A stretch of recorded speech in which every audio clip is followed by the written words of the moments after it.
তোমার জন্য বানিয়ে দিল ঘড়ি, আমি তো হ্যান্ডেল করতে পারছি না। চলো ছাদে যাই আমরা। হ্যালো এভরিওয়ান, আসসালামু আলাইকুম। আজকে জম্মের বৃষ্টি হয়েছে মুষলধারা। হ্যাঁ আর কি কমু, জবজবাই খালি বৃষ্টি পড়তেছে।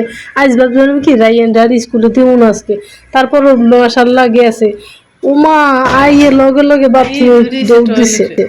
আজকে স্কুল থেকে একটু তাড়াতাড়ি চলে আসলাম, কারণ আজকে স্কুলে একটু তাড়াতাড়ি ছুটি দিয়েছিল, কারণ বাইরে অনেক বৃষ্টি। আজকে বৃষ্টির কারণে আপারা আমাদের তাড়াতাড়ি ছুটি দিয়ে দিল। কোথায় বেশি কথা, 10 মিনিট আগে ছুটি গেছে। ওই তো 10 মিনিট আগে যে আমরা আস্তে আস্তে চলে লাগছে। তাই সেহেতু আজকে আমি এসে আমার মনটা খুবই খারাপ ছিল। ভাবেছিলাম কালকে তো খিচুড়ি এনেছে, আজকে মনে হয় আমার পছন্দের কিছু রাঁধেনি।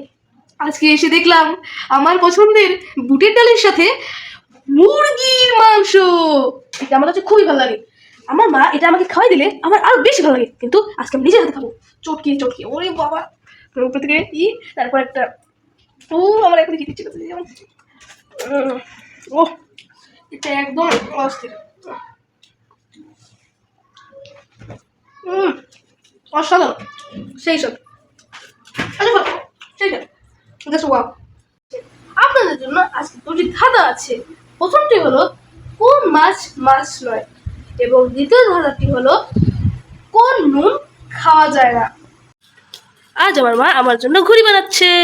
কি মা, ঠিক না? তুমি প্রতিদিন ঘুড়ি দেখো, আমি আজকে দেখি তোমার জন্য ঘুড়ি বানাতে পারি কিনা। খুব ছোটবেলা আমরা নিজেরা ঘুড়ি বানাতাম।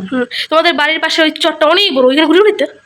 হ্যাঁ, আমরা জমিতে গিয়ে প্রতিদিন স্কুল থেকে এসে আমরা ঘুড়ি উড়াইতাম, তুমি জানো? অনেক মজা করতাম, ঘুড়ি উড়াইতাম। তাহলে তো আমি মজার জিনিসটাই বুঝি না, তোমরাই তো জীবনের সবচেয়ে বেশি মজা করছো। গ্রামের ছেলে মেয়েরাই অনেক মজা করে, শহরের ছেলেরা অতটা মজা করতে পারে না। তারা শুধু মোবাইল নিয়ে পড়ালেখা শুধু পড়ালেখা করে, কিন্তু মোবাইলটা একটু বেশি দেখে। যতটুকু সময় পায় অতটুকু মোবাইল দেখে। তোমার জন্য বানিয়ে দিল ঘড়ি, আমি তো হ্যান্ডেল করতে পারছি না। চলো ছাদে যাই আমরা। তারপর আমি আর রাইয়ান ছাদে চলে গেছি। ছাদে যাই দেখি কত সুন্দর হালকা মিষ্টি বা মিষ্টি রোদ। কি ঘুরি ওরে, উপরে ধরো ওরকম না, আগে ধরে নাও, ঘুড়িটার আগে ধরে নাও। হয়তো উপরে উঠতেছে, ঘুড়িটা আগে ধরো। হ্যাঁ ওই তো ওরে, দেখছো কত সুন্দর ওরে হয়েছে। ছাড়ো সুতো ছাড়ো। অনেক দূর গেছে, দেখছো কত দূর গেছে, দেখছো? তুমি কেউ উড়বে না নাকি? দেখছো আমরা এই ছোটোবেলায় ঘুড়ি উড়াইতাম এইরকম। আমরা জমিতে যাইতাম, বিশাল মাঠে যাইতাম, যাইয়া এরপর সবাই মিলে ঘুড়ি উড়াইতাম। তুমি তো কখনো উড়ো না, তোমার বানাই দেওয়া হয় না, কিনে দেওয়া হয় না, তুমি তো উড়ো না। ভালো লাগে উড়াইতে, পরে না জানো অতগুলো ছাড়ো না, আগেই ছাড়ো না, উপরে যাবে বাতাস উড়ে। অনেক দূর গেছে উড়িটা রে,